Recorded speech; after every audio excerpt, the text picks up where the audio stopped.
ቃጠል ይሆንልሽ።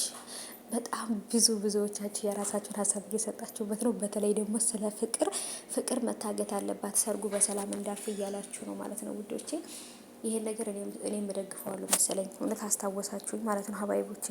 ሰላም ውድ የተከበራችሁ የቻናሌ ተከታታዮች እንዴት ናችሁ? ከኔ ጋር ሁሉ ሰላም ነው። ሰላማችሁ ይብዛልኝ ባላችሁበት።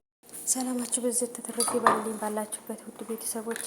ለዚህ ቻናል አዲስ ከሆናችሁ ሰብስክራይብ አድርጋችሁ ቤተሰቡን ነባሮች ዌልካም እንኳን በሰላም መጣችሁ እያለሁ የምወዳችሁ የማከብራችሁ ቤተሰቦቼ። እንግዲህ ትናንትናም በተለቀቀው በአደይ ድራማ ላይ በጣም ብዙ ሀሳቦችና አስተያየት እየሰጠንበት ነበር። ብዙዎቻችን የራሳችን ሀሳብ እያስቀመጥን ነው።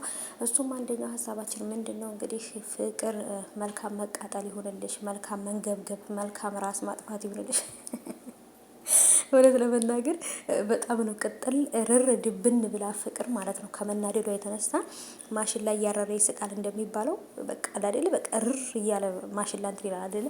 እሷም ደግሞ ከማናደዷ የተነሳ ሌላ ፕላን ቀይራለች ማለት ነው። ምክንያቱም ሰርጉን ለማበላሸት ቆርጣ ተነስታለች። ሌላ ሀሳብ፣ ሌላ አላማ ውስጥ ገብታለች እና እኔም እኮ ግራ የሚገባኝ ነገር ከዚህ በአደይ ዴቭና አደይ ስለሚፋቀሩ ነው አደይን የምትጠላት አይደለ? አደይን የምትጠላት ለዛ ነው ብዬ አስባለሁ። ግን ሮማንን ለምንድን ነው የምትጠላት? ሮማንንና አሹን ራሱ እኮ እዛ ቤት ውስጥ ማየት አትፈልግም ማለት ነው። ስለዚህ ፍቅር በቃ ሰው ማየት አትፈልግም። እሷ እናቷና ወንድሟ ብቻ ናቸው ቤት ውስጥ እንዲኖሩ የምትፈልገው። ወንድሟም ባርኮትም እቤት የለም። ምክንያቱም እሱም ለስራ ወደ ውጭ ስለሄደ የለም ቤት ውስጥ ማለት ነው። እና ሰው እንዴት ነው ከሁለት ሰው ብቻ ጋር መኖር የሚችለው? ማህበራዊ ኑሮ የሚባል አለ፣ ሰራተኛ ይባላል፣ ዘበኛ አለ፣ ጓደኛ አለ። እሷ ግን በጭራሽ ሰውን ማየት አትፈልግም ማለት ነው ውዶቼ። እና አሁንም ሰርጉን ለማበላሸት ነው ሞክራ ያለችው። ዴቭና አደይ ሊጋቡ ስለሆነ ብዙዎቻችንን በጣም ተደስተናል። እኔ ራሴ እውነት ለመናገር በጣም ነው ደስ ያለኝ።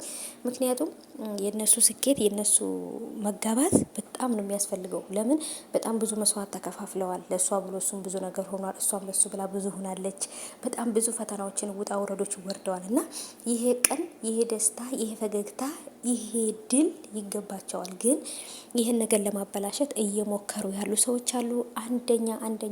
በአንደኛ ደረጃ የምትቀመጠው ፍቅር ናት። ፍቅርንም እንደ ገጀራው ትታገት። በቃ እንደ ገጀራው ካልታሰረች ካልታገተች ሰርጉ በሰላም አያልፍም። ስለዚህ ፍቅር መታገት አለባት፣ መታሰር አለባት እያላችሁ ነው። በቃ እንዲሁ እገታ እንኳ ባይሆን የሆነ ቦታ ላይ ቆልፎባት ማስቀመጥ አለባቸው ሰርጉ እስከሚያልፍ ድረስ። ምክንያቱም የሆነ መጥፎ ነገር አስባ ክፉ ነገር አስባ ነው ወገቧን አስራ ለዴቭ ጥሩ ሰው ለመሆን እየሞከረች ያለችው። ዴቭ ግን በጭራሽ አላመናትም። ምን ልታረግ አስባ ነው እያለ ነው። አሁንም ደግሞ አደይ ፍቅር ይሄን ነገር ማለቷን ብትሰማ የሆነ ነገር እንዳሰበች ትረዳለች።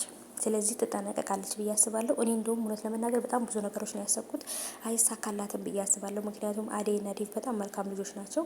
ለሰው ክብር፣ ለሰው ፍቅር አላቸው እና ስለዚህ ሰርጋቸው፣ ስኬታቸው ሊያስደስተን የሚገባው አደይንን ማን ነው ፍቅርንና ዶክተሩን ግን ደስ ላይላቸው ይችላል። ዶክተሩ የአደይ ማግባት ደስ ባይለውም ግን ደግሞ የአደይን ደስታ ለማጥፋት ግን መጥፎ ነገር ያደርጋል ብዬ አላስብም። ስለዚህ እሱ ሩታ ጋር መሆን አለበት። ሩታ እንዳፈቀረችው የተረዳት ይመስለኛል። ምክንያቱም እሱም ፍቅር አፍቅሮ ስለሆነ ያለው የፍቅርን ሁኔታ ይረዳል ብዬ አስባለሁ።